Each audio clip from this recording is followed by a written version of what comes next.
Tonight, we uncover a history. Few are taught and fewer are meant to question. The origin of Christian demon names. Names whispered in exorcisms, carved into forbidden manuscripts, and condemned from the pulpit.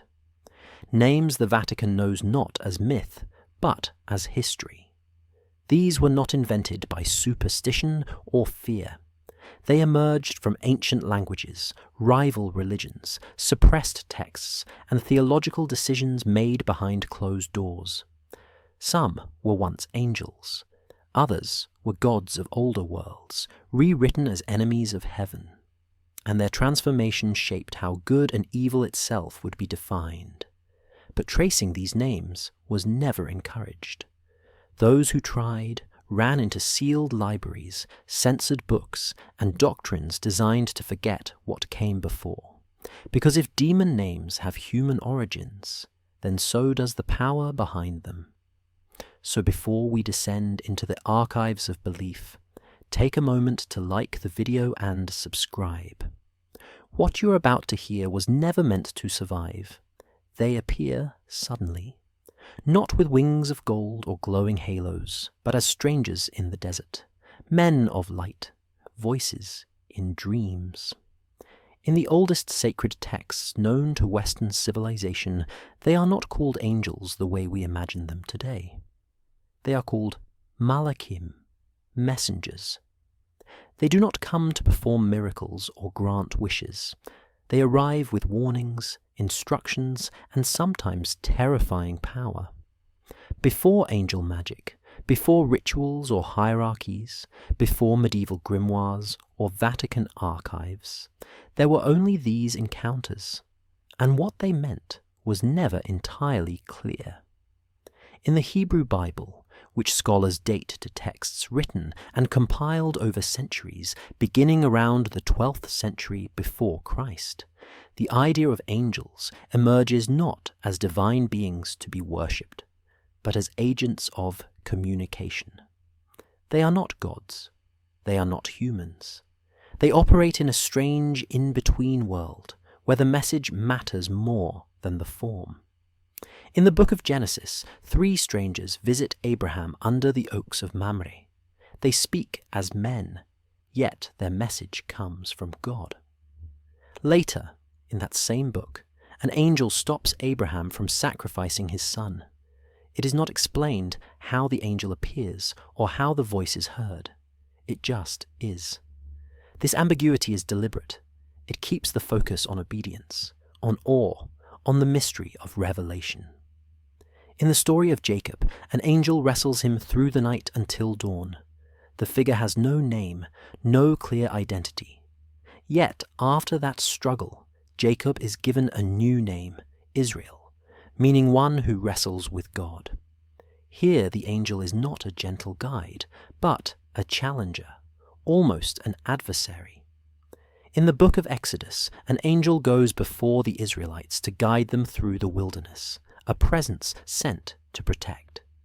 Yet Moses is warned to obey this angel without question, because the name of God is within him. This is not mythology. It is not fantasy. These stories formed the foundation of Jewish and later Christian thinking for thousands of years.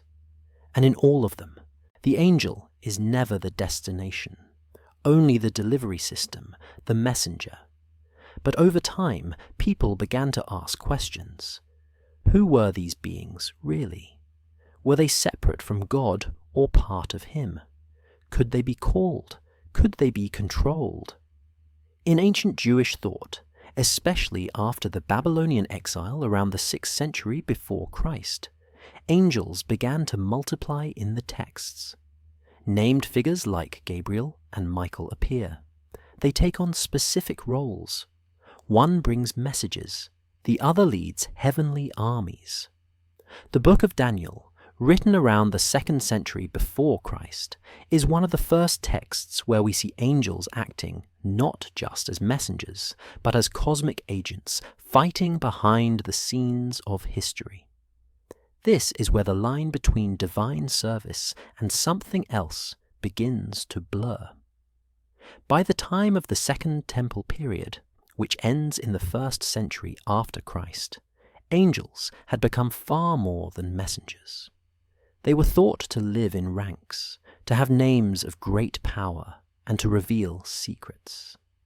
But in the original stories, they were never called upon by humans. They came when they chose, or when God sent them. And that is what makes them so different from what later generations would try to do. The original angels were not tools. They were not summoned. They were not part of magic. They were signs that something greater had spoken. And in that ancient silence, before the rituals and symbols and diagrams, one truth rang clear. The angel never belonged to the person, only to the message. Something shifted during the Second Temple period. From around the 6th century before Christ to the 1st century of the Common Era, Jewish thought entered a strange and powerful phase of transformation. The world was no longer just earth and heaven. It became a layered cosmos filled with stairways, realms, and beings who moved between them. In this period, the idea of angels expanded beyond simple messengers. They were no longer just nameless figures who appeared in the desert. They gained identity, rank, and territory. The Hebrew Bible had introduced a few names like Gabriel and Michael, but now dozens more emerged. Names like Uriel, Raphael, and Sariel began appearing in apocalyptic texts. And these names were not random. Each one carried a meaning. Most of them ended in the word El, the ancient name for God. This was not just symbolism. In Jewish mystical tradition, names were believed to hold real power. Saying the right name meant invoking part of the divine.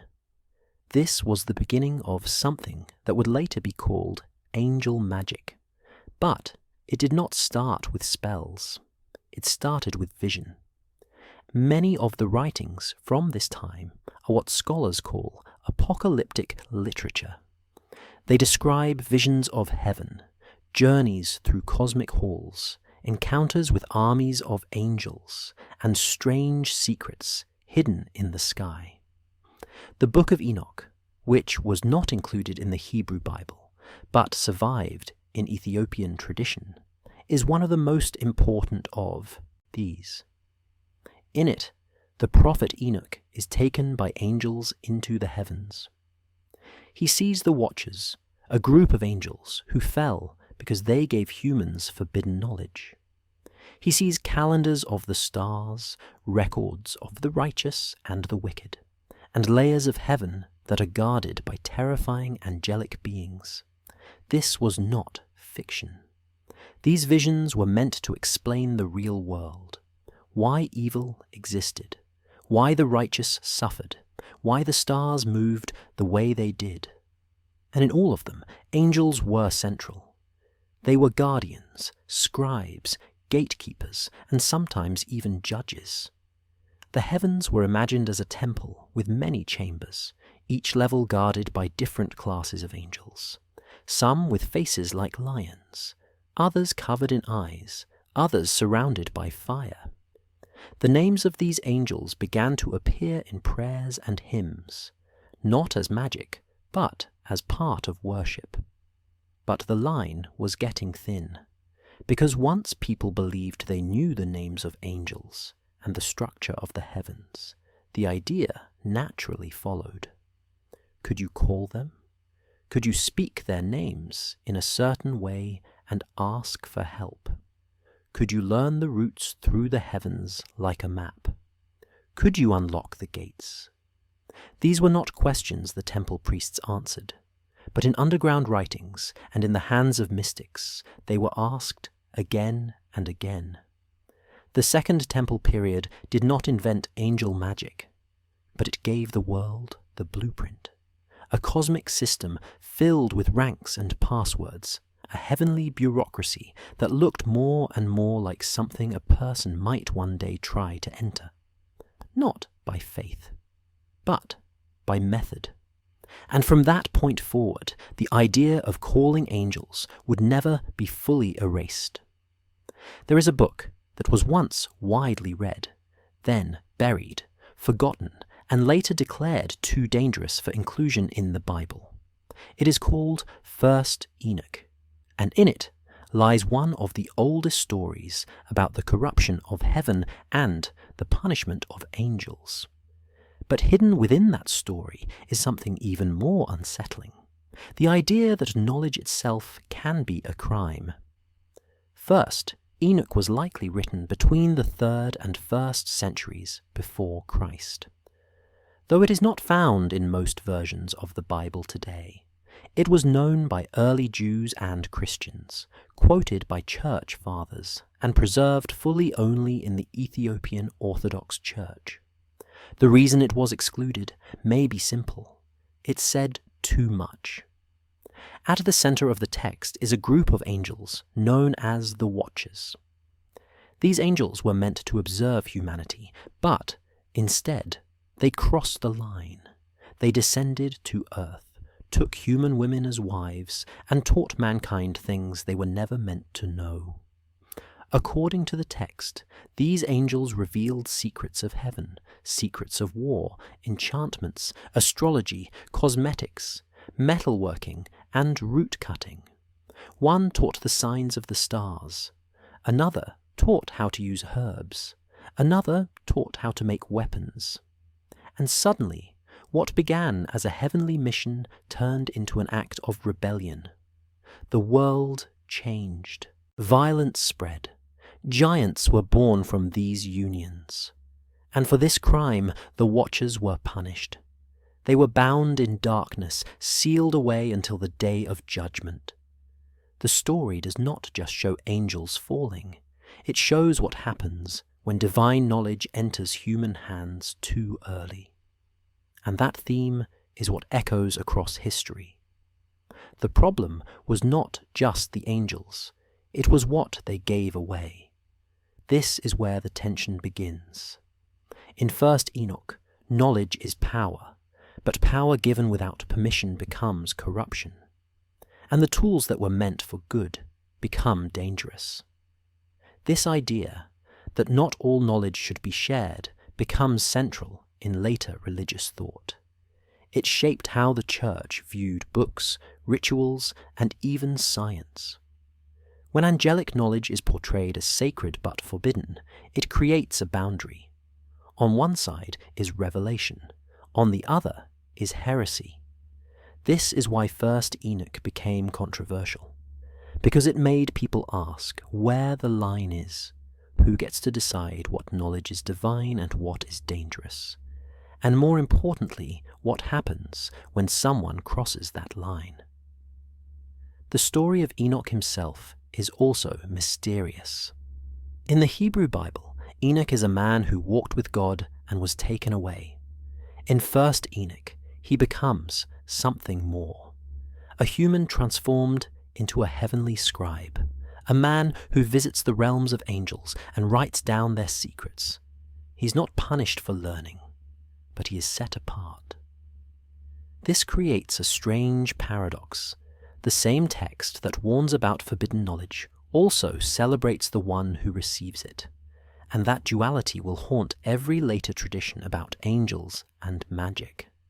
Because if Enoch could ascend, if he could receive knowledge and write it down, then maybe others could too. Maybe there was a way to learn the language of angels. Maybe there were books still hidden that held those secrets. And maybe that is what someone has tried to protect or suppress for over 2,000 years. As Christianity began to spread across the Roman world in the first few centuries after the death of Christ, one thing became clear. The early church needed to define its position not just on God and salvation, but on angels. These beings were already deeply rooted in Jewish tradition, and the Greco-Roman world had its own spirits, demons, and divine messengers.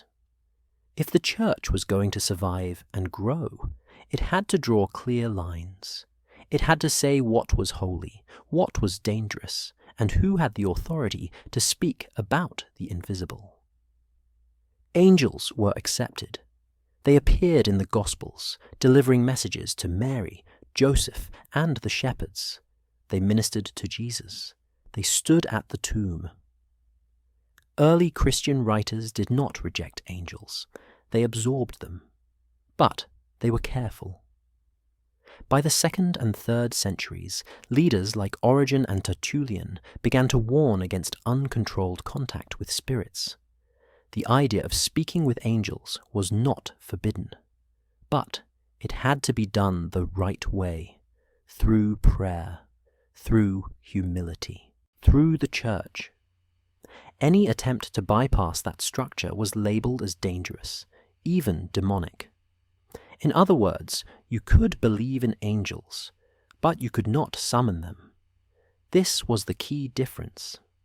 The early church feared anything that looked like magic. And in a world full of temples, spells, and ritual practices, this was a real problem. People were used to trying to influence the divine. Sacrifices, incantations, charms, and names of power were part of daily life. But Christianity offered something else, not control, but faith. And with that came rules. Angels could protect. Angels could deliver messages. But they couldn't be commanded by human will. This was reinforced again and again in early Christian texts. The Shepherd of Hermas, a popular Christian writing from the 2nd century, describes angelic figures, but only those sent by God. The text warns that false angels can appear, and the way to tell the difference is through obedience to the teachings of the Church. This becomes a pattern. Accept the angels, reject the magic. In the 4th century, the Council of Laodicea declared that Christians should not name angels except for Michael and Gabriel. This was a direct response to underground practices where people were starting to collect angel names and use them in rituals. The Church saw the danger. The more names that circulated, the more people would try to use them, not for prayer, but for power. The rise of Gnostic sects made this even more complicated. Some Gnostics believed in complex heavenly hierarchies and used mystical language that sounded close to angel summoning. Their texts were banned. Their followers were condemned. And slowly, the Church began to position itself as the only safe channel for divine contact. It wasn't just about belief. It was about control. If angels were part of God's order, then only those within God's church could speak of them properly. Everything else was heresy. Everything else was risk. And so the line was drawn. Angels belonged to heaven. Magic belonged to rebellion. And anyone who confused the two could find themselves outside the church, or worse, accused of speaking with the enemy. For most of early Christian history, angels were described in simple terms. Messengers, protectors, sometimes warriors. They came when God sent them and vanished just as quickly. But something changed in the 5th or 6th century of the Common Era. A mysterious writer appeared who would reshape how the Christian world imagined heaven forever. His name was not real. He wrote under the name Dionysius the Areopagite, a figure mentioned in the New Testament. But historians today call him Pseudo-Dionysius because his true identity remains unknown. What matters is what he wrote. In a series of works, including the celestial hierarchy, he introduced an idea that had never been fully spelled out before, that angels were not just random spirits, but part of a divine structure, a hierarchy. According to Pseudo, Dionysius, the angels were organized into 3 spheres. Each sphere contained 3 orders. That made 9 total choirs of angels. The first sphere held the seraphim, cherubim, and thrones. These were the highest, closest to God. The second sphere included the dominions, virtues, and powers. The third sphere, closest to the earthly realm, was made up of the principalities, archangels, and angels. This was not just a list. It was a cosmic ladder, a spiritual architecture.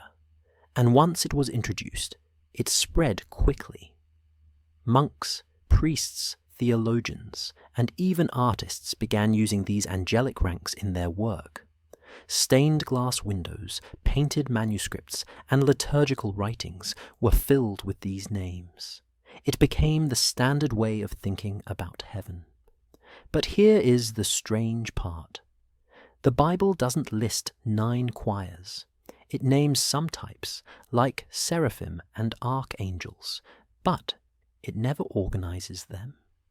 The system came from this one anonymous writer, influenced by Neoplatonism, a Greek philosophy that focused on order, perfection, and levels of reality.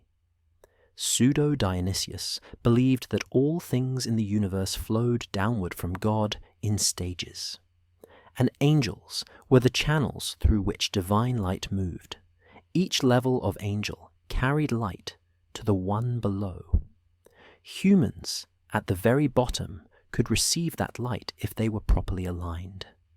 This is where things get interesting, because if angels could transmit divine power, and if they were organized in layers, then the idea formed that certain angels were more approachable than others. Some closer to humans, some able to be spoken to. And while the Church insisted that prayer should go to God alone, not angels, the system itself suggested a structure that looked almost functional, like a spiritual government. Over time, people began to see the angelic world not just as mystery, but as a kind of map. And maps invite exploration. The 9 choirs became more than a teaching tool. They became part of magic, ritual, and hidden texts.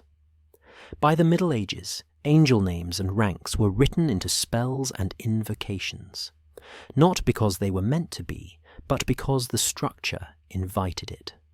When you give shape to the invisible, you give people a reason to reach for it. And that is exactly what happened.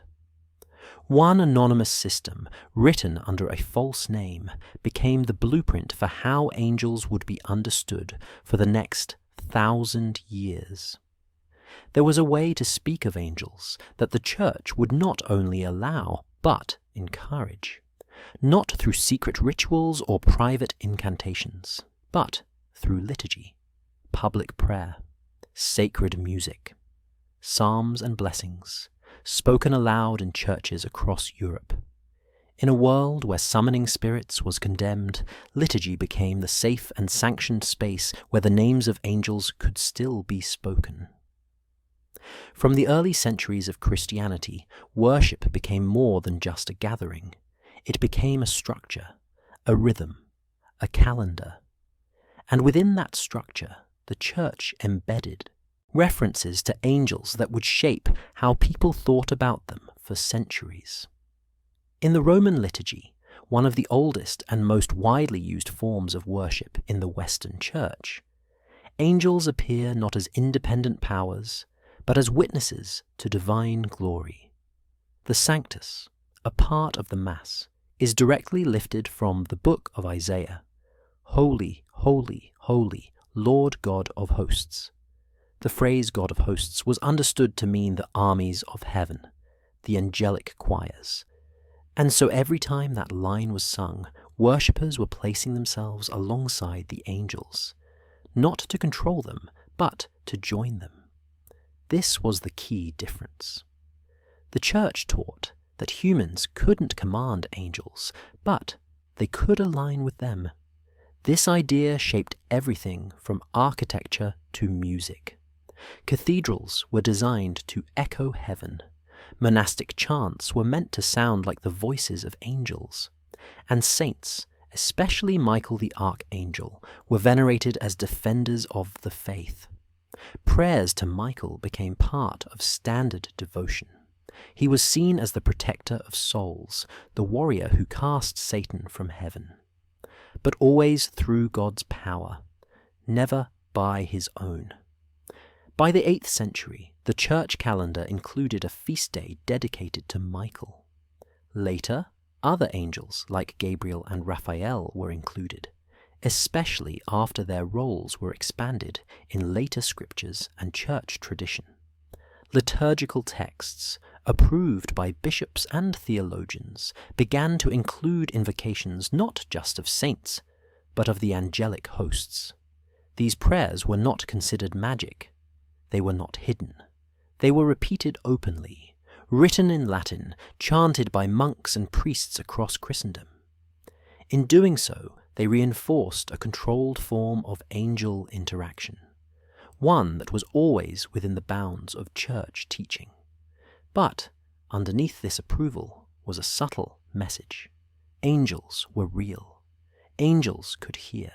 Angels could protect. And while the church warned against seeking secret knowledge, it continued to offer official paths for calling on divine aid.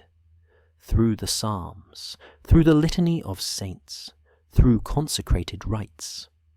This distinction would become important later, because while the church condemned personal attempts to summon angels, it never fully erased the belief that certain words, said in the right way, had power.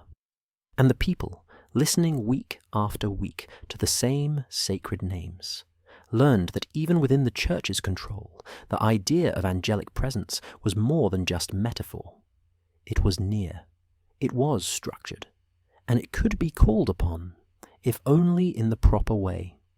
At some point in the early centuries of Christian Europe, a quiet tension began to surface. People were praying. They were singing psalms. They were reciting blessings passed down through the church. But then something happened.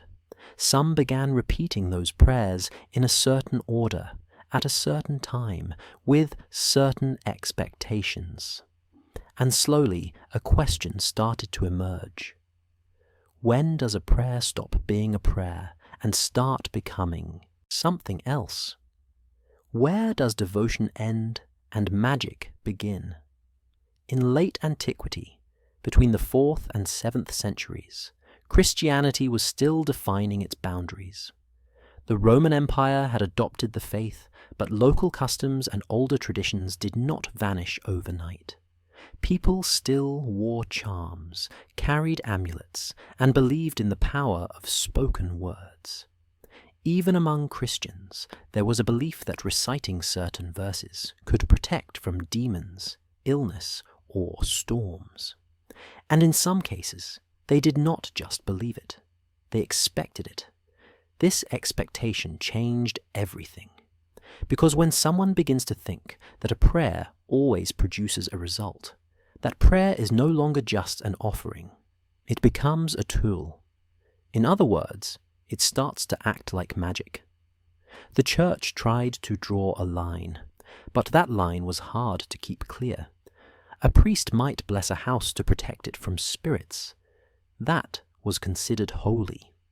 But if a traveller recited a psalm 3 times under the moon to keep thieves away, was that still prayer? In rural villages, where access to formal church services was rare, people blended local rituals with Christian language. Latin phrases were copied and reused, often without understanding. Some mixed biblical verses with pagan words. And because these formulas often included angel names, they spread fast. The names Michael, Gabriel, and Raphael were seen as powerful protectors. People carved them onto stones, wore them on rings, or whispered them during childbirth or illness. These were not official church rites, but they were everywhere. Church authorities grew concerned. In writings from the early medieval period, bishops warned against using prayers as charms. Councils were held to condemn superstition. Yet, at the same time, the Church allowed many sacred words to be repeated in fixed ways. The Lord's Prayer, the Hail Mary, the Sanctus. The problem was not the words, it was the intent. If you prayed out of faith, it was holy.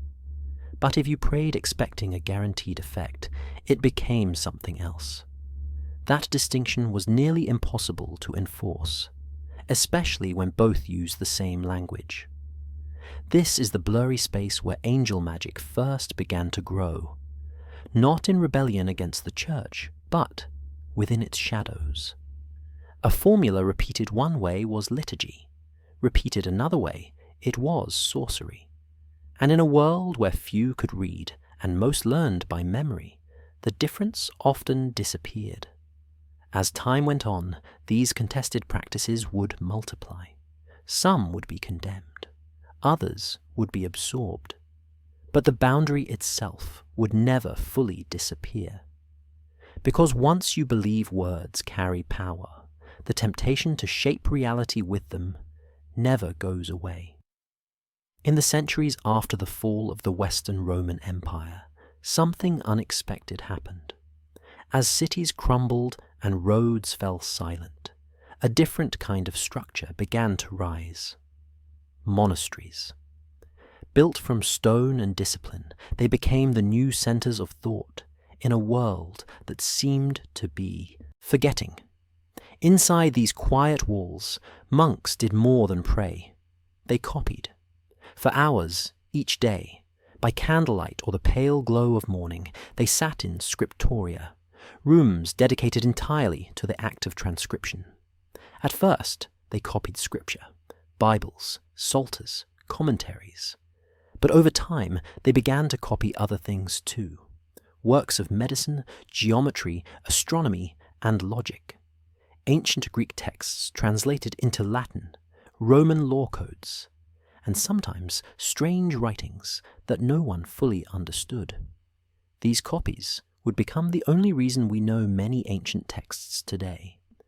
Without the monks, authors like Aristotle, Plato, Cicero, and Galen might have vanished from history. The monasteries preserved them, but they also filtered them. This is the part few people talk about. Not everything was copied. Not every text was saved, and not every version stayed true to the original. The monks had guidelines, some based on doctrine, others based on practicality. A book that contradicted Christian teaching might be rewritten, corrected, or simply ignored.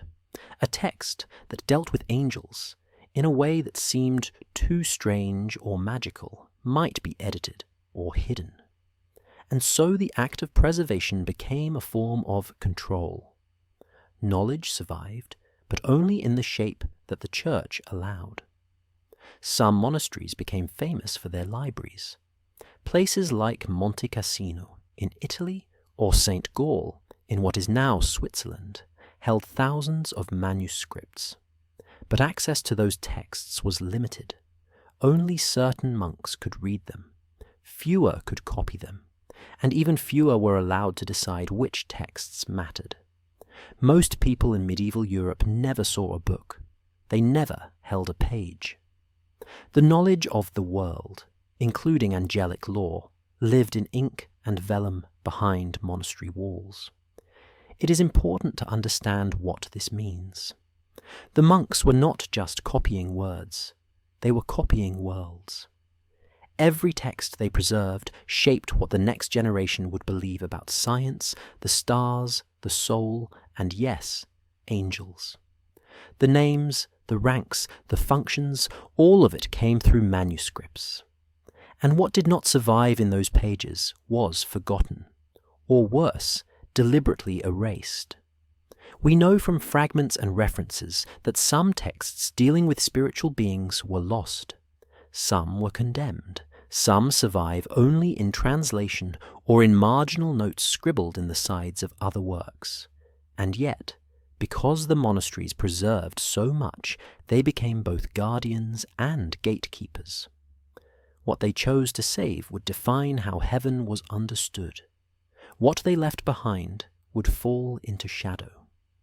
And so, the memory of angels, their names, their meanings, and their mysteries became entangled with the choices of men in robes, hunched over parchment, deciding what would be read and what would be sealed away forever. In medieval Europe, a strange and powerful name began to appear in manuscripts, carvings, and whispered legends.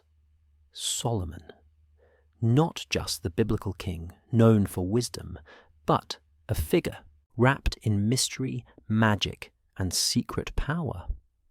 By the 12th and 13th centuries, texts claiming to be written by Solomon or inspired by him had begun to circulate among scholars and scribes. These were not sermons or histories.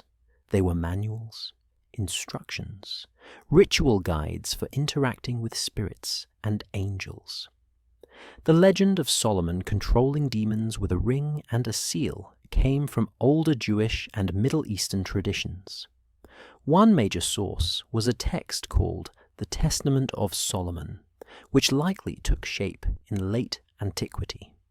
It told the story of how Solomon used a magical ring given by heaven to command spirits and build the temple. These spirits, called demons or wind beings, revealed their names, powers, and weaknesses to him. He controlled them, judged them, and sent them to do his will. Though the Testament was not included in official Christian scripture, its influence grew in secret. The idea that Solomon had divine permission to command spiritual beings gave later writers a kind of license. If Solomon could do it, maybe others could too. In medieval Europe, this idea began to evolve into what scholars now call Solomonic magic. Texts like the Key of Solomon and the Lesser Key of Solomon claimed to contain the lost teachings of the king. These books described ritual circles, purification methods, invocations, and diagrams, meant to call angels by name or compel spirits to appear. Many of these writings used biblical language, Latin phrases, angelic names, references to God. On the surface, they looked religious, but underneath they were something else, a fusion of theology and operative ritual. The Church never officially approved of these texts. In fact, many were banned, hidden, or condemned. But they continued to circulate, copied by hand, passed from scholar to scholar, often in secret. Some versions included lists of angels assigned to the days of the week, the hours of the day, even the directions of the compass. Others described how to ask for visions, bind spirits, or receive hidden knowledge. These rituals often required strict purity, fasting, prayer, and precise timing. They were not casual, they were demanding, and those who used them believed they were tapping into something real. This created a paradox. On one hand, the name of Solomon gave these practices biblical weight. On the other hand, the Church warned against attempting to control angels or spirits. It was too close to sorcery, too close to rebellion. But the shadow of Solomon was hard to escape. He was seen as both wise and powerful, both chosen and dangerous. And in that image, medieval seekers found a model, not for worship, but for contact. The Solomonic tradition would leave a lasting mark on angelic magic in Europe. It would influence grimoires, ceremonial texts, and later occult systems. And it would always carry the same unspoken question. If the wisest man in Scripture could speak to angels, what stops anyone else from trying? In medieval Europe, the people who could read Latin were almost always connected to the Church. Priests, monks, and university students training for clerical life had access to libraries, manuscripts, and education that most of the population could only imagine. This gave them more than just spiritual authority. It gave them access to knowledge. And in some cases, it gave them access to texts that blurred the line between devotion and something much more complex. This is where clerical magic begins. not as rebellion, but as curiosity. As literacy spread through cathedral schools and new universities in places like Paris, Oxford, and Bologna during the 12th and 13th centuries, educated men began to explore not just theology, but medicine, astronomy, and what was then called natural philosophy. Alongside these subjects, some encountered manuscripts filled with diagrams, Latin invocations, and strange symbols. Many of these writings were rooted in religious language. They mentioned angels, used scriptural phrases, and invoked the names of God. But their purpose was different. These texts were not for worship. They were meant to influence, to call down knowledge, to protect, to reveal hidden truths. Some even aimed to summon or command spirits under the authority of God. Because clergy had training in ritual, they knew how to prepare sacred spaces, fast, chant, and time their actions according to the church calendar. So when they applied these same methods to angelic or magical texts, they gave the practice a kind of structure that mirrored ecclesiastical order. This was not wild superstition. It was systematized, controlled, often written out in careful Latin with references to both scripture and classical sources. Seals, diagrams, and planetary charts were copied and refined. Latin prayers were recited in patterns meant to echo the liturgy. And all of it was done quietly. Because while some church leaders tolerated limited investigation of natural magic, any suggestion that a priest or student was trying to control angels or spirits could result in punishment. For this reason, many of these activities were hidden or only shared among small circles. But traces remain. Manuscripts from this period contain marginal notes, erased names, and encoded diagrams that suggest more than simple study. Some texts list angel names associated with the hours of the day. Others describe purification rites before invoking a divine messenger. A few even give instructions for using psalms as part of a larger ritual framework. What emerges is not chaos, but imitation. Clerical magic tried to mirror the order of heaven as described in official theology. It respected hierarchy, followed patterns, and used only sacred language. But the intention was different. It aimed to reach beyond what was permitted, to speak directly to angels, to request visions or aid. And that was where the danger lay. Because once someone inside the church stepped outside the limits of authorized prayer, even if they used Latin and liturgical structure, they risked being accused of heresy. Or worse. Yet despite the danger, the practice continued. Hidden in universities, cloisters, and private libraries, clerical magic became one of the most enduring secrets of the medieval world. Not a rejection of religion, but a risky attempt to understand and use the divine through knowledge that only the literate could reach.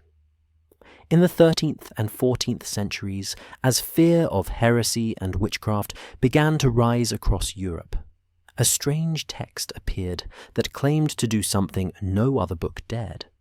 It claimed to teach how to speak to angels, not through heresy or demonic pacts, but through divine purity, prayer, and sacred preparation.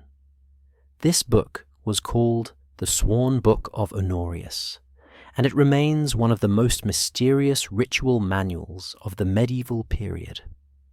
The Sworn Book did not present itself as a grimoire in the way later occult books would. It claimed to be written by Honorius of Thebes, a legendary figure sometimes confused with church authorities, but almost certainly fictional. According to the text, the book was created by a council of wise men who feared that true sacred knowledge would be lost forever if not preserved. This knowledge, they claimed, had been passed down from angels to men, and its purpose was not evil, but holy. What makes the Sworn Book so unusual is the way it combines strict religious devotion with complex magical structure. The rituals it describes are not casual or simple. They involve confession, fasting, prayer, specific times of day, and deep knowledge of both scripture and cosmology. Yet, at the heart of it all is the goal of achieving a vision of God by means of angelic contact. This was a radical idea. Most church teaching in the Middle Ages warned that any attempt to summon or command spirits, even angels, was dangerous. But the Sworn Book argues that if the practitioner is pure, and if the work is done with reverence, then God will permit the angels to appear. The text draws a hard line between divine and demonic forces. It openly condemns those who seek spirits for power, wealth, or revenge. It warns that using this knowledge for sinful purposes will lead to spiritual death. And it constantly reminds the reader that all power belongs to God alone. But even with these warnings, the book still lays out a system. It includes diagrams, prayers, and instructions for building ritual tools. It names specific angels and assigns them roles. Some are said to govern knowledge, others to protect against temptation, and some to reveal hidden truths. This careful structure reflects a broader shift happening in the late medieval world, a turn toward angelic operations that were not framed as sorcery, but as sacred pursuit. By presenting angel magic as part of a holy journey, the Sworn Book tried to protect itself from accusations of heresy, and in some ways it succeeded. While other texts were burned or banned, copies of the Sworn Book continued to survive. Some were found in private libraries, others were hidden inside collections of religious writings. Its survival shows that for some educated Christians, the idea of calling on angels through ritual was not only possible, but desirable, not to defy the Church, but to come closer to God. The Sworn Book stands as proof that in the heart of the medieval Church a secret path was imagined, a path where purity, knowledge, and sacred ritual might unlock the voice of heaven, not through magic in the usual sense, but through something that walked just beside it, close enough to see, but never safe enough to name aloud. By the late Middle Ages, the Church was no longer just warning against dangerous knowledge, it was prosecuting it. As fears of heresy, demonic influence, and spiritual corruption grew, church courts began to treat ritual spirit work with increasing suspicion. Even when the language was Christian, even when the names invoked were angels, the line between devotion and magic was no longer just a theological question. It became a legal one. Records from inquisitions, bishop courts, and university trials show that people were being accused not only for heretical beliefs, but for performing certain kinds of ritual acts. These acts often used Latin prayers, psalms, angel names, and even references to saints. On the surface, they looked like deeply religious practices, but the intention behind them revealed something else. The person was not asking God for grace. They were trying to control the invisible. This was seen as necromancy, a word that did not just mean speaking to the dead, but any forbidden use of spiritual power, especially if it involved calling spirits, creating diagrams, or using special tools. Many of the people accused were clergy or students. Because they had access to books, they had the training to understand ritual forms, and sometimes they pushed those forms beyond what was permitted. One of the clearest examples comes from the University of Paris in the 13th century. There, several students were caught using magical texts that included invocations of angels and planetary spirits. These texts were not demonic in appearance. They often began with prayers to the Trinity or appeals to Saint Michael. But the church authorities ruled that their purpose was not holy.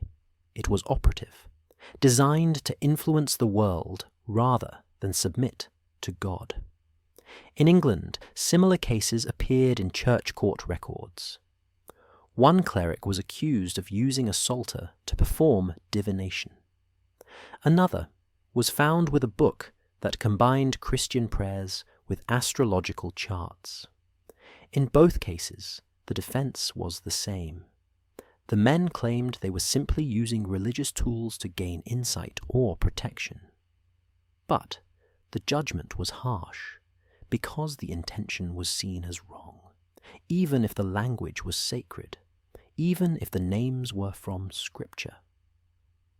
This fear was not limited to books.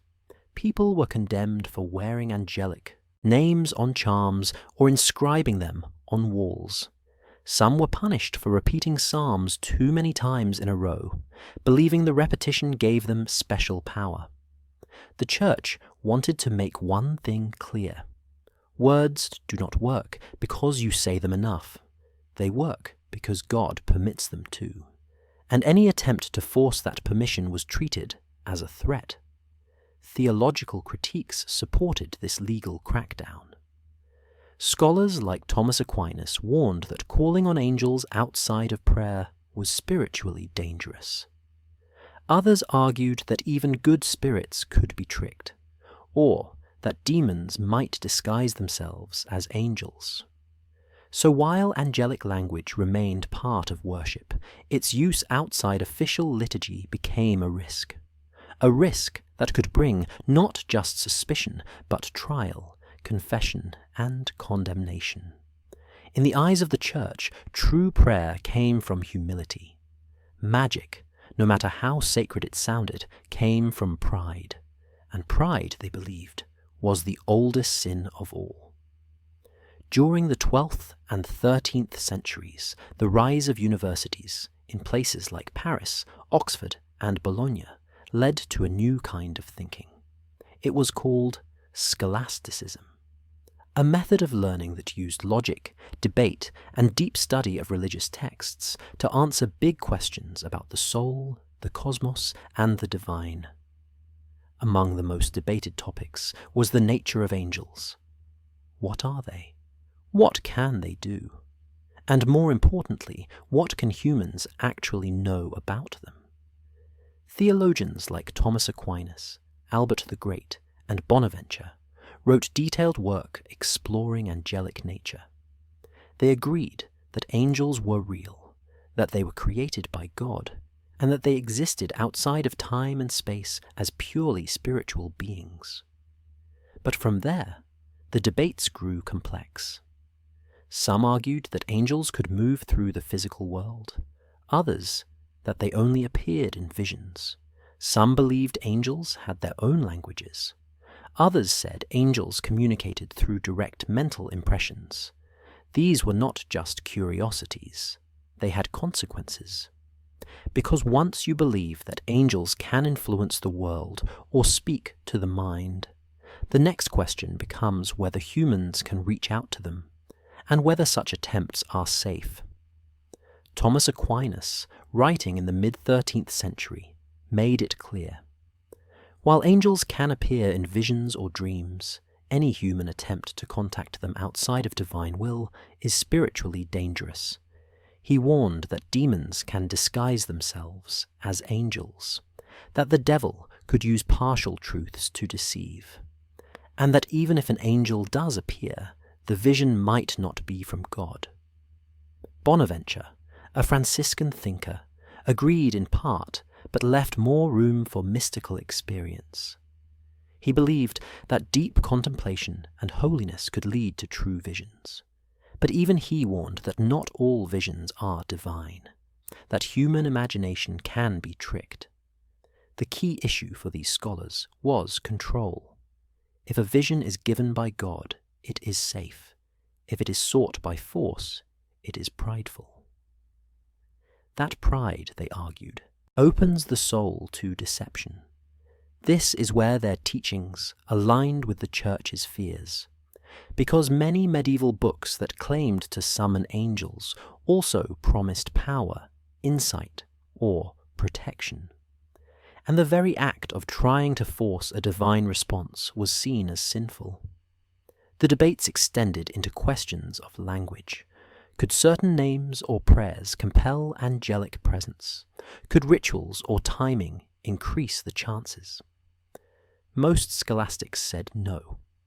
Divine beings act only through divine permission, not because of human formulas. These conclusions shaped how the Church viewed mystical and magical practices. A prayer seeking help was allowed, but a prayer designed to cause a specific effect was suspect, especially if it named angels directly.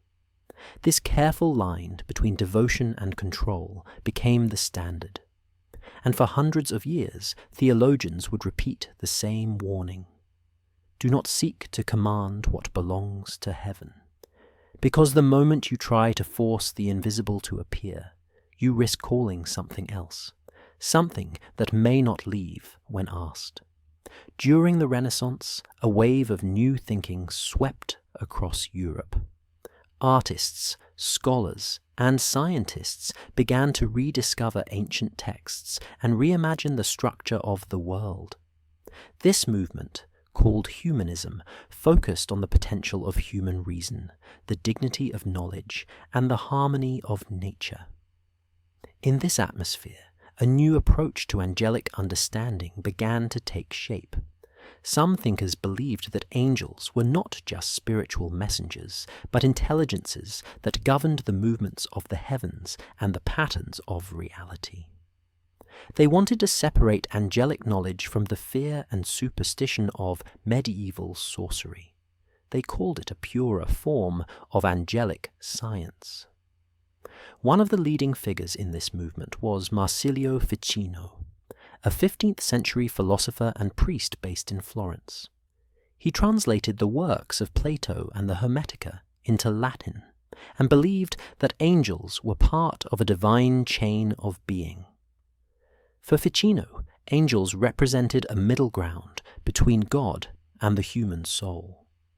He thought they could be understood not through spells or summoning, but through harmony, prayer, music, and the contemplation of beauty. Another major figure was Giovanni Pico della Mirandola. Born in the year 1463, Pico was one of the youngest and boldest voices of the Renaissance. He believed that all knowledge, whether Christian, Jewish, Greek, or Arabic, could be united into a single vision of truth. In his writings, he described angels as beings of pure intellect, and sought to understand them through philosophy and mystical insight, rather than magical command. Pico famously argued that humanity, being made in the image of God, had the freedom to rise or fall in the spiritual order. Through learning and virtue, a person could ascend toward the angelic, but this pursuit required discipline. Pico rejected vulgar magic and warned against seeking power for its own sake. Instead, he called for a sacred science, a way of knowing that aligned with divine order. This is where the Renaissance differed from the medieval world. Instead of fearing knowledge, many Renaissance thinkers embraced it. But they also tried to keep it clean. They believed there was a difference between calling on angels with holy intention and trafficking with spirits for personal gain. The goal was not control. It was illumination. This period also saw a growing interest in angelic hierarchies, inspired by earlier Christian texts like those of Pseudo-Dionysius. Artists painted angels with renewed elegance. Scholars debated their roles in the cosmos. and some claimed that understanding angels could help unlock the secrets of nature, music, and mathematics. Yet, even during this hopeful moment, the risks remained. Some church authorities warned that any attempt to approach angels without strict theological grounding could lead to deception.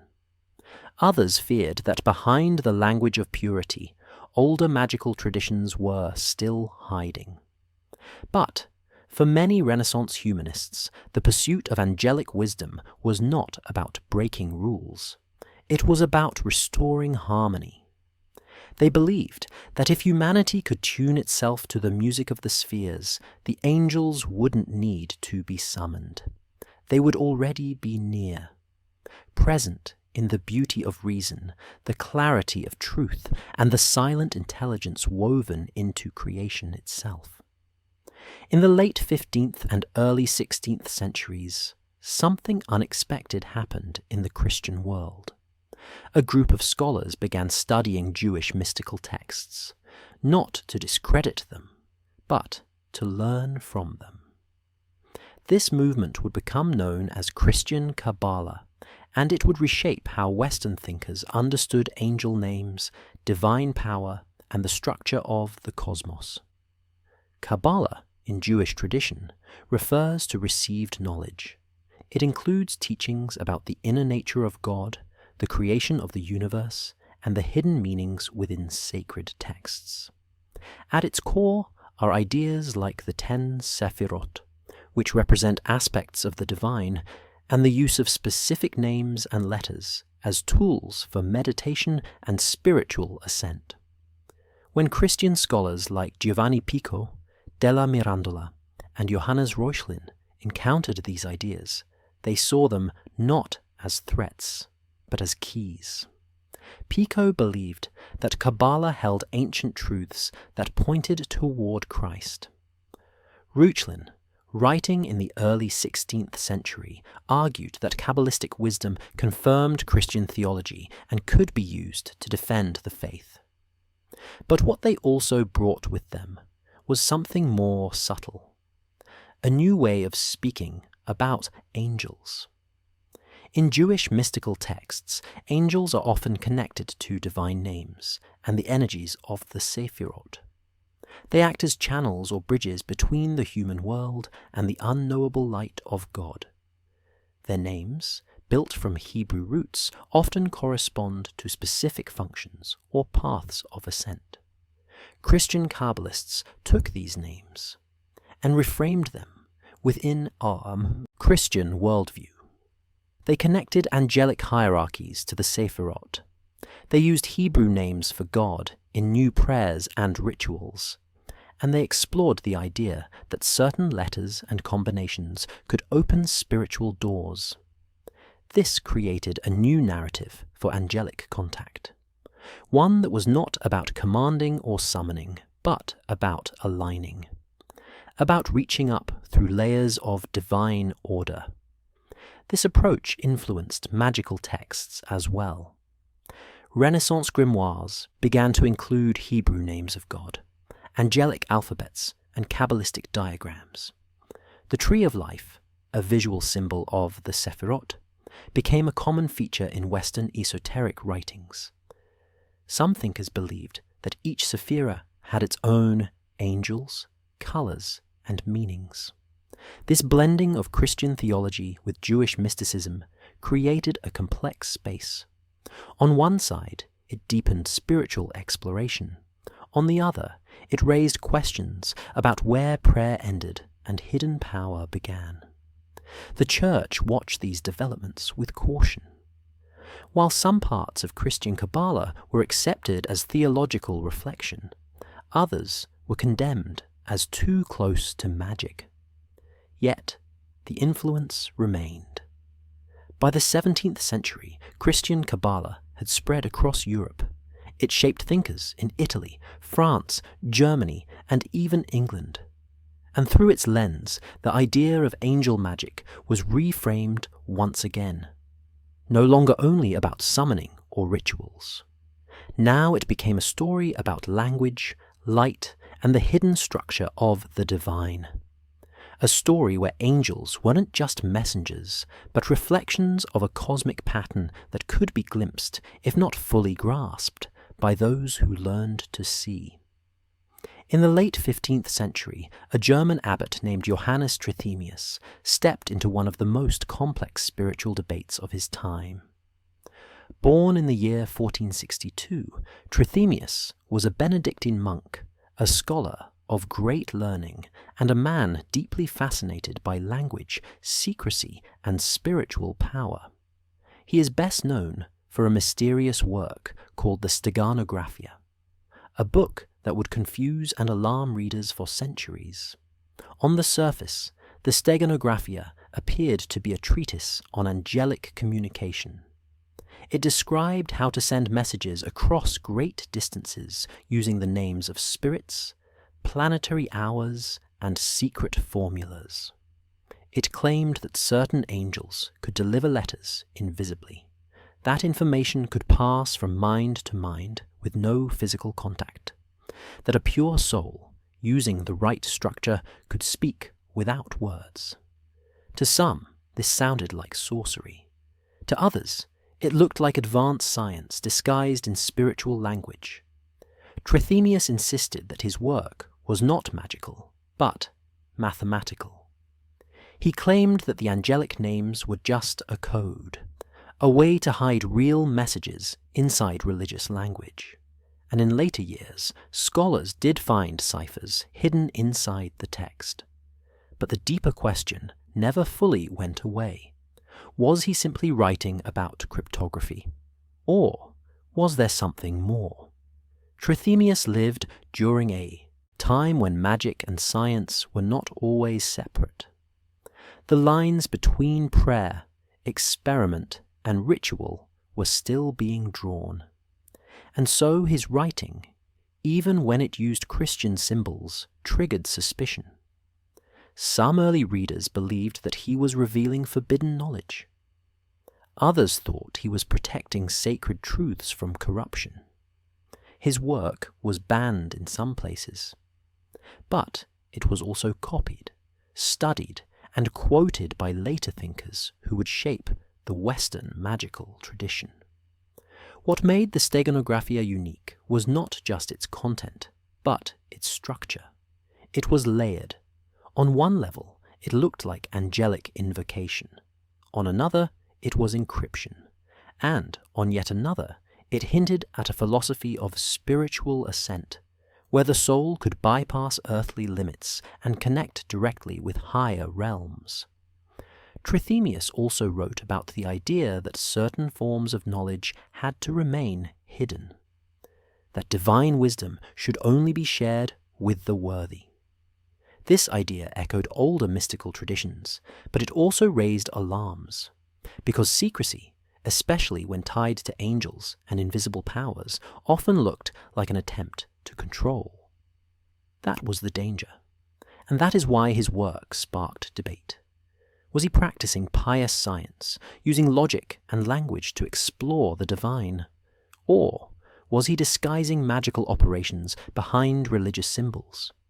The question was never fully answered, but his influence spread. Later figures like Cornelius Agrippa and John Dee would read Trithemius closely.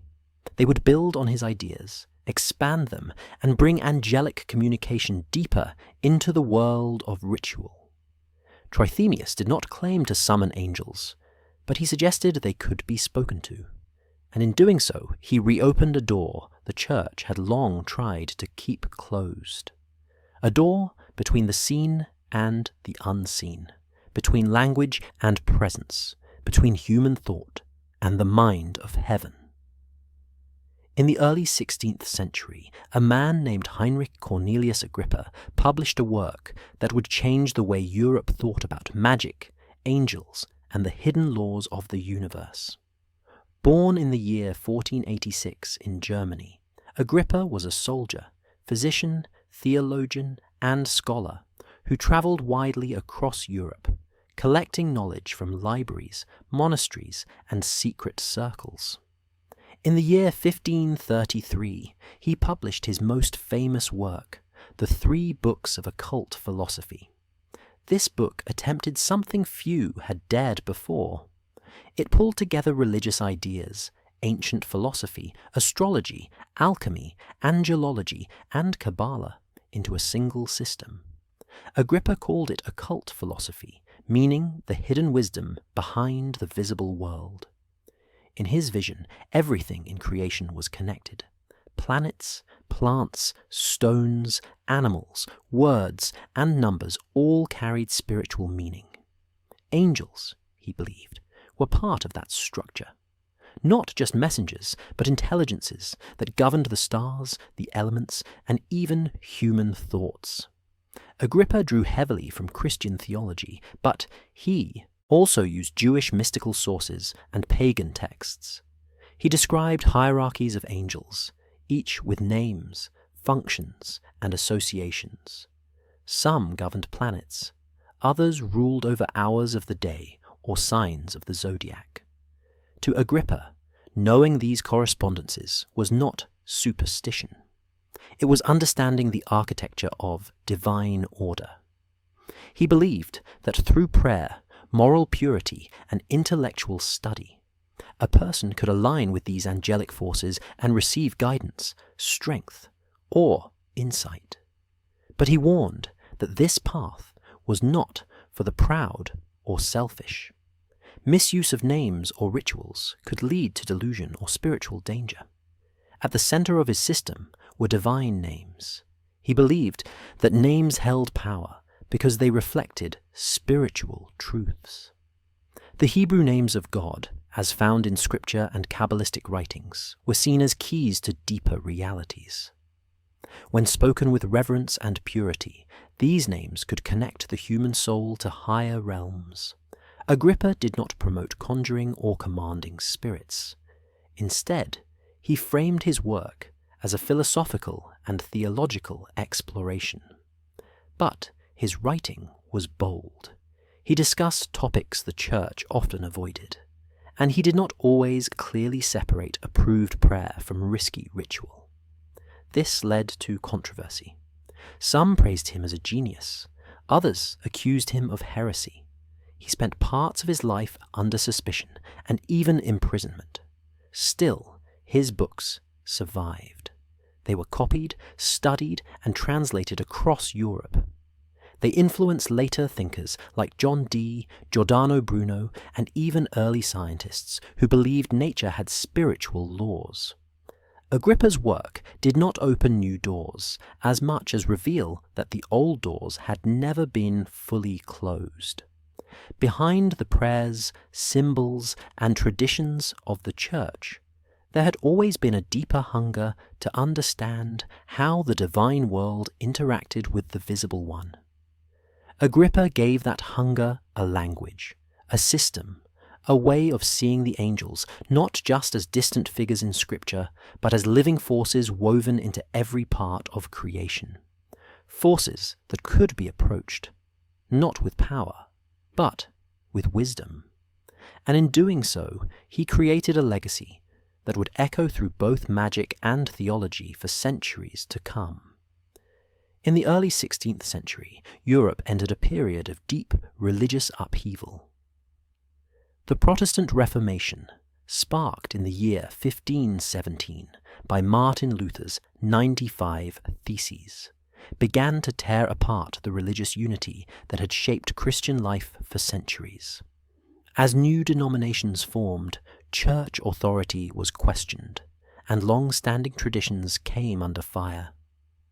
In this atmosphere of conflict, anything that smelled of unsupervised spiritual power became dangerous. Theologians on both sides of the Reformation feared confusion. They feared people claiming private revelations, speaking with angels, or practicing rituals outside official control. What had once been tolerated as mystical or philosophical now looked like rebellion. Reformers like John Calvin warned strongly against visions and angelic encounters not grounded in Scripture. For him, the age of revelation had ended with the Bible. Any new voice claiming to bring a message from heaven risked leading people astray. He believed such claims opened the door to superstition, heresy, and even demonic deception. Meanwhile, the Catholic Church responded to the Protestant challenge by launching its own reforms. The Council of Trent, held from 1545 to 1563, reaffirmed the importance of church authority, liturgical structure, and theological boundaries. Within this stricter framework, mystical practices were more closely monitored. Saints and visions were still accepted, but only after deep investigation.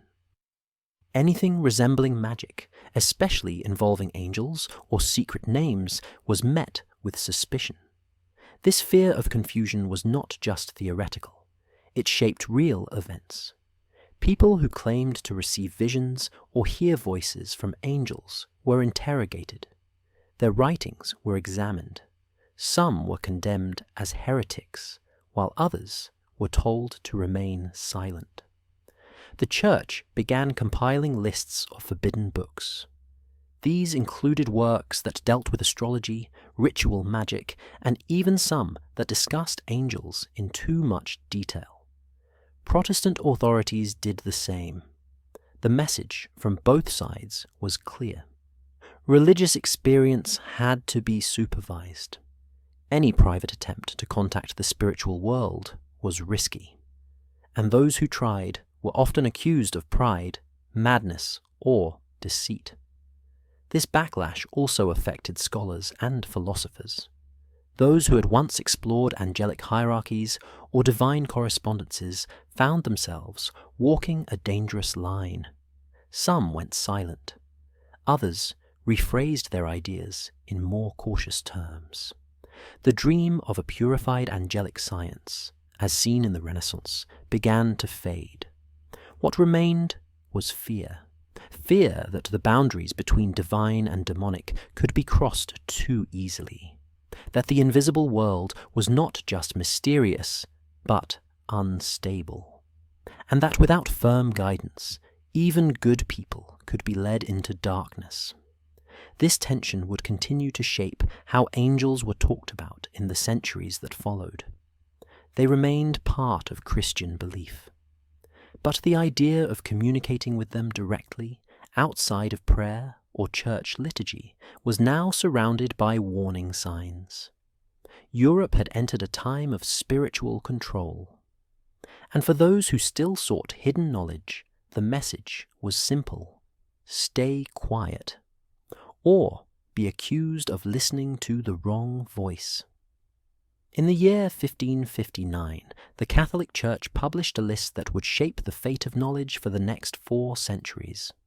It was called the Index Librorum Prohibitorum, the Index of Forbidden Books. Its purpose was simple, but powerful: to identify which books were too dangerous for public reading. The Church believed that some texts could corrupt faith, spread heresy, or lead souls into error. So it created a system of control. A list that told believers what was safe to read and what was not. This was not just about theology. It included books on science, politics, and especially those that dealt with the occult. Works that explored astrology, alchemy, and angelic magic were common targets. Even if they used Christian language, they were seen as too risky, because they encouraged private interpretation, because they offered tools for unsupervised spiritual exploration, and because they suggested that the invisible world could be accessed without the Church. Behind the index stood the Inquisition, a network of religious courts that investigated heresy. They had the power to question, imprison, and even sentence those who promoted forbidden ideas. They could ban books, order them burned, or demand that authors rewrite their work. This system of censorship was strict, but not always consistent. Some books were placed on the index for a time, then removed. Others survived in hidden collections, and some were copied in secret, passed from hand to hand among scholars, mystics, and curious readers. The index was updated regularly. Over the years, it grew to include hundreds of titles. Famous thinkers like Galileo, Giordano Bruno, and Descartes all found their works targeted. Books that discussed angels, especially in ways tied to Kabbalah or Renaissance magic, were closely watched. Trithemius, Agrippa, and even earlier Christian mystics were often treated with suspicion. Yet their writings never fully disappeared. They were hidden in monasteries, university libraries, and private collections. Some were disguised under different titles. Others were translated and smuggled into places where church control was weaker. The index had global reach. As Catholicism spread to the Americas and parts of Asia, the rules followed. Missionaries carried lists of forbidden texts. Printers had to get approval before releasing books, and anyone caught owning or distributing banned material faced consequences. Still, the censorship was never absolute. Human curiosity found ways around it. Secret reading circles formed. Underground libraries appeared. And over time, even some church officials began to question whether the index did more harm than good. By the 19th and 20th centuries, the power of the index began to fade. New ideas about freedom of thought and academic study made strict censorship harder to defend. Finally, in the year 1966, the Vatican officially ended the index. It no longer had legal force, but its legacy remains. For centuries, it shaped what knowledge was preserved, what was forgotten, and what had to be hidden in the shadows. For anyone studying the history of angelic magic, this is a key moment. Because the question was never just about belief. It was about control. Who gets to speak to heaven? Who gets to write it down? And who decides what must never be read at all?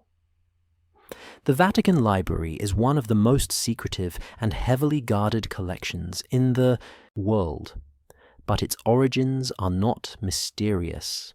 They are strategic. Over many centuries, rare manuscripts and forbidden texts made their way into Vatican possession through a combination of donations, confiscations, monastic transfers, and careful collecting. Some came through simple devotion.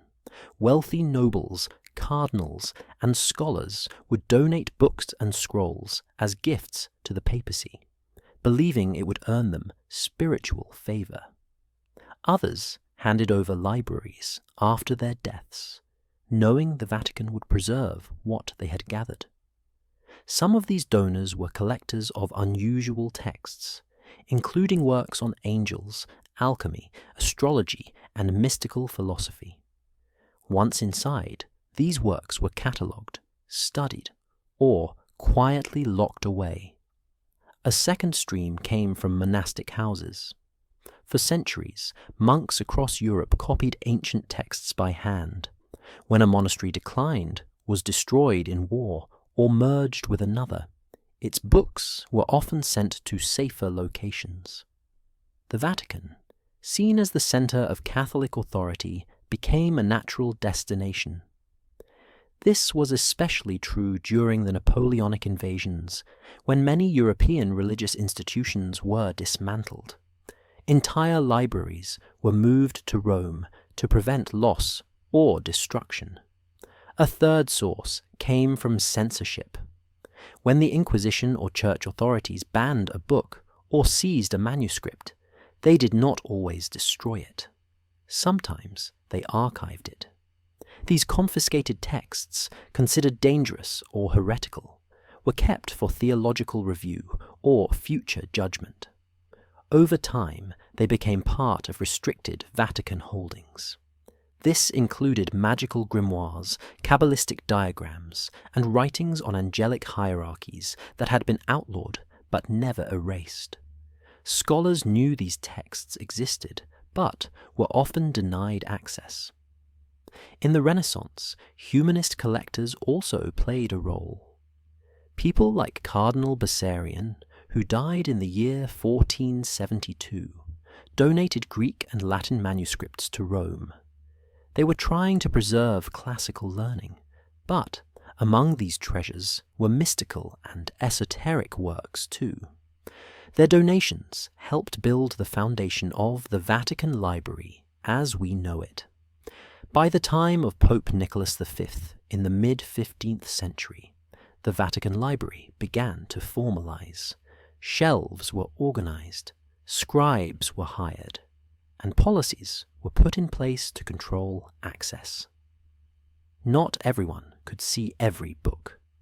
This system of selective visibility became a way to protect the Church's intellectual image while keeping sensitive knowledge close. In more recent centuries, scholars were allowed to enter under strict conditions. Some angelic or magical texts were quietly declassified. Others remain inaccessible. The digital age has increased transparency, but not everything has been scanned or released. Some volumes are still listed only by number. Others are locked in private archives that require special permission to view. What this means is that the Vatican did not steal all the world's knowledge, but it did gather it, slowly, deliberately, and with clear purpose, to preserve, to protect, and sometimes to control. The result is a vast collection where ancient wisdom and forbidden ideas sit side by side, guarded not just by walls, but by decisions made long ago about who should be allowed to read and who should be left in the dark. Beneath the surface of Vatican City lies a vast network of shelves, vaults, and sealed rooms that make up one of the most mysterious collections in human history. This is the Vatican Apostolic Archive, once known as the Vatican Secret Archive, a name that fueled centuries of speculation. The word secret in this context originally meant private, not hidden. But the sense of something being locked away behind the curtain never truly faded. Established formally by Pope Paul V in the year 1611, the archive serves as the central storage for all official documents produced by the Holy See. It contains letters between popes and kings, records of church councils, trial transcripts, treaties, and a long paper trail of spiritual and political decision-making. But it is also a symbol. For many researchers, it represents something deeper than administrative record-keeping. It suggests that the Church not only stores information, but filters history. Over the centuries, rumors grew about what might be inside: ancient texts, suppressed gospels, accounts of miracles, or contacts with angels that were never made public. While much of this is exaggerated, the archive's selective access policies kept these ideas alive. Scholars must apply for permission. They must state their topic and prove their credentials. Even then, only certain documents are made available, and only up to a certain historical point. As of now, most records after the year 1959 remain closed. Photographs are allowed, but only handwritten notes are permitted, and some folders are simply marked as restricted. This controlled visibility leads to tension. On one hand, the Vatican has released millions of pages in recent decades. On the other, key materials remain sealed. For researchers studying angelology, mysticism, or forbidden knowledge, this is especially frustrating. Because it is known that church officials throughout history investigated and documented cases of visions, spiritual encounters, and esoteric rituals. Where those reports are filed and who has seen them is a matter of deep interest. The renaming of the archive in the year 2019 to the Vatican Apostolic Archive was part of a push for clarity.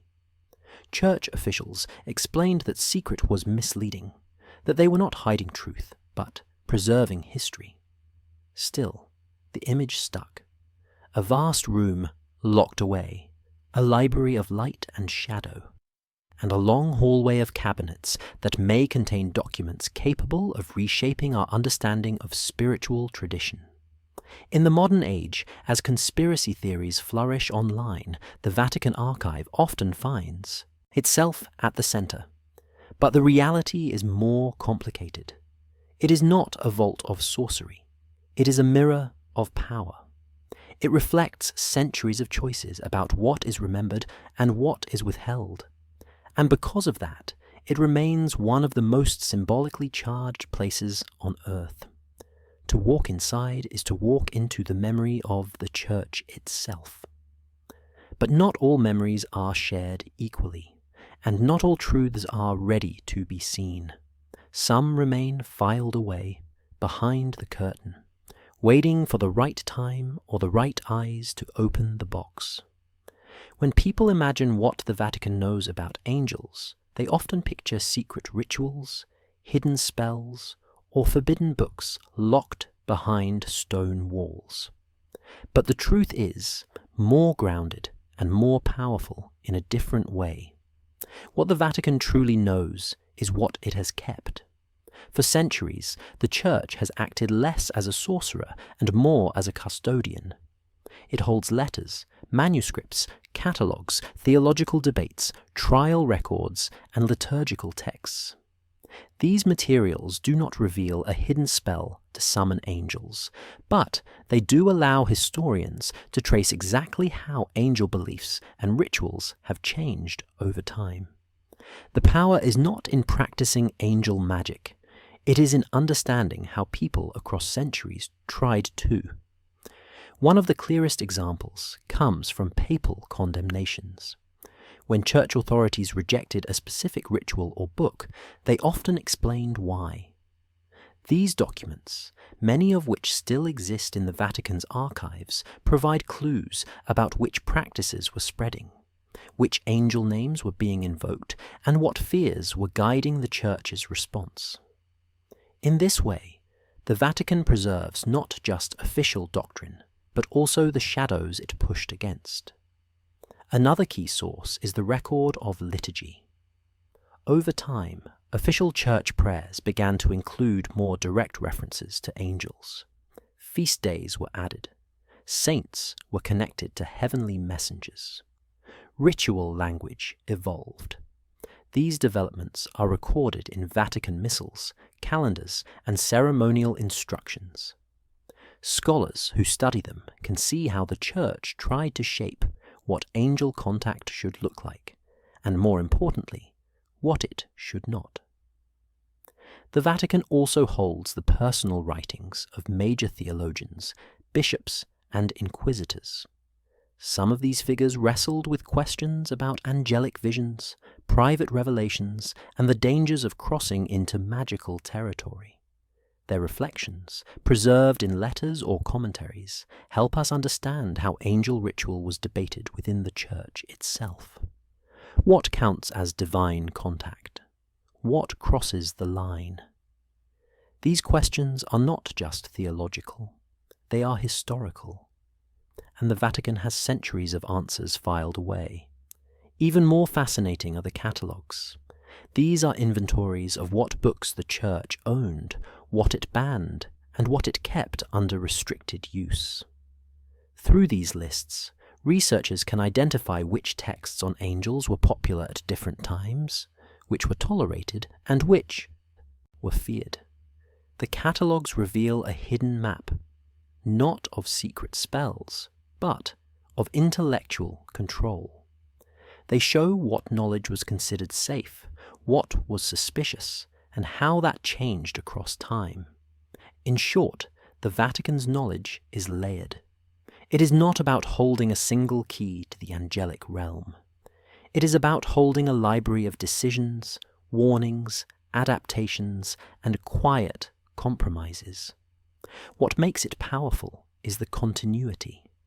No other institution on earth has tracked the evolution of angel-related belief and practice with such consistency. It is a record of how human beings have tried to reach beyond themselves, and how that effort was shaped, guided, or stopped by those who believed they were protecting the truth. In the strict historical sense, what the Vatican knows is not a spell book. It is the archive of a long negotiation between heaven and earth, written down page by page. There is no single secret doorway where angel magic began, no lost scroll hidden in a cave, no ancient spell that unlocked everything at once. Instead, the history of angel magic is a long and winding fusion of beliefs, rituals, texts, and imagination, stretched out over thousands of years. It begins in the Hebrew Bible, where angels are messengers of God. They deliver warnings, guidance, and divine judgment, but never act on their own. They do not teach spells. They do not answer to human commands. They serve the will of the Creator. But even in these early texts, names matter. Specific angels, like Michael and Gabriel, appear with roles, symbols, and power. That spark of identification opened the door for later traditions to expand, speculate, and ritualize their presence. In the Second Temple period, especially between the 3rd century before Christ and the 1st century after, Jewish texts like the Book of Enoch describe heavenly journeys, layers of angelic hierarchies, and forbidden knowledge. Some angels are still obedient, others fall. The Watchers, as they are called, cross a line by giving humans insight into divine secrets. That idea, that some knowledge can be too powerful for the unworthy, becomes a core theme.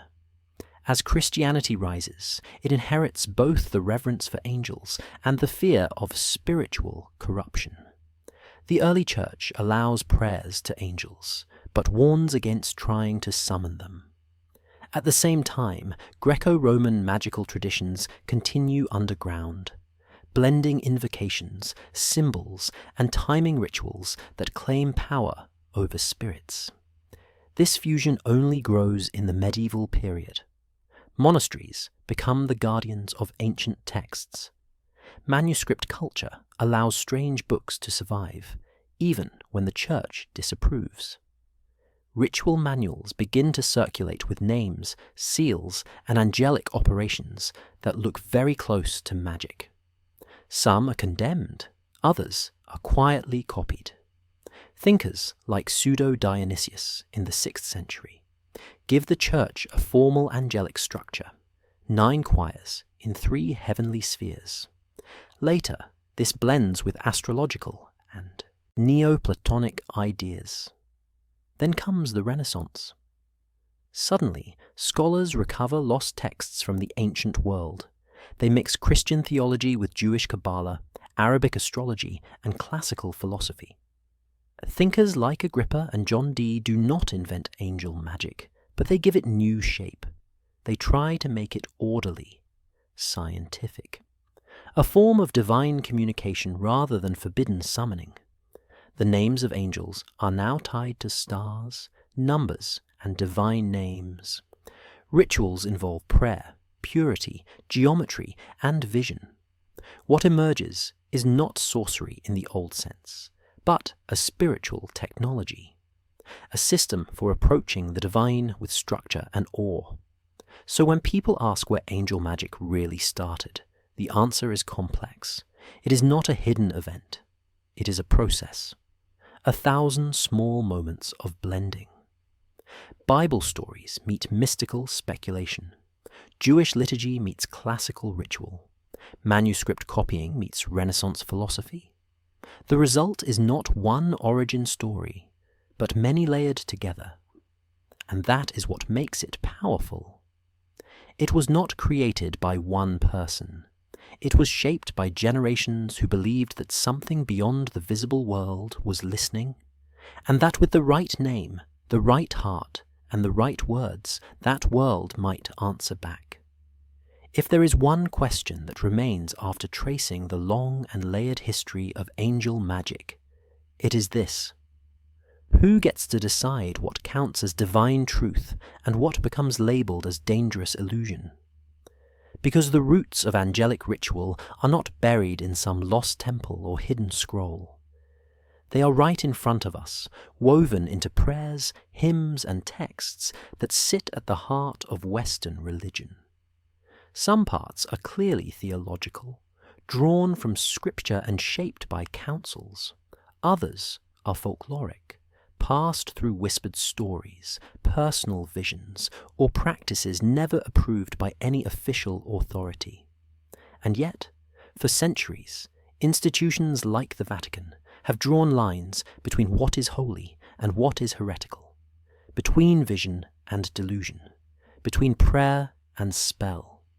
These lines are not always stable.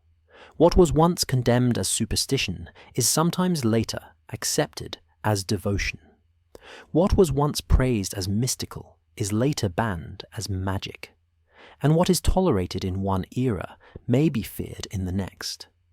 The decision often comes down to power, not power in the mystical sense, but power over narrative. The Church, as the central authority for much of European religious life, did not invent angel magic, but it shaped how people talked about it. It allowed certain names, certain prayers, and certain images to circulate, while suppressing others. Not necessarily to deceive, but to protect a particular vision of order. Revelation was something that came through the Church. Anything outside its channels risked being labelled suspicious. That judgment has consequences.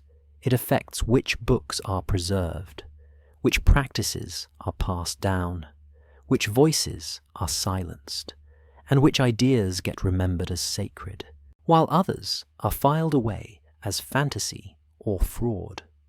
For the modern viewer, this raises a deeper issue. It is not about whether the Vatican hides a spellbook or an ancient ritual. It is about how institutions control meaning, how they filter spiritual experiences, and how they shape collective memory through what they allow or forbid. Today we have more access to manuscripts, archives, and historical analysis than ever before. We can trace how certain angelic practices developed. We can see how they were debated, condemned, or adapted. But the bigger mystery remains. Not in the texts themselves, but in the decisions made around them. Who chose to preserve this page and not that one? Who decided that this vision was real and another was deception? And what motivations, fears, or hopes shaped those choices? In the end, angel magic is not just a matter of belief or ritual. It is a mirror. It reflects how we as a society handle mystery, whether we control it or explore it, whether we fear it or seek to understand it, and whether we are willing to ask why some truths are lifted up as sacred, while others are buried in the name of order. That is the final question. Not what the Vatican knows, but how we decide what knowing even means.